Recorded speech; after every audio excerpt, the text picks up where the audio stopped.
এটাকে ক্যান্সেল করতে ছোট হবে, তাহলে 2 কাটলো, এখানেও 2, এখানেও 2, আর 4 এর জায়গায় 2 কাটলে কত থাকবে? 2। দেখো কিউ আর এস তিনটে ঘরে 5 আছে, কিন্তু এখানে কি 5 আছে? আর কিছুতে কাটা যাবে না, তাহলে 4 3 কত? 12, 3 5 15, 4 5 20, আর এটা 5 গুণে 10, এটা কত হয়ে যাবে?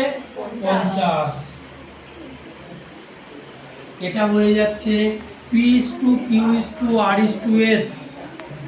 কিন্তু আমায় বলেছে P is to S বার করতে। বলো এখানে P এর মান কত?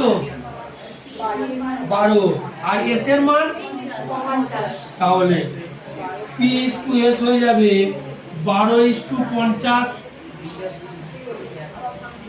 এবার বলো এইটাকে আবার কত দিয়ে ভাগ করা যায়? তাহলে 2 দিয়ে ভাগ করলে এটা 6, আর এটা কত হচ্ছে? বলো 6।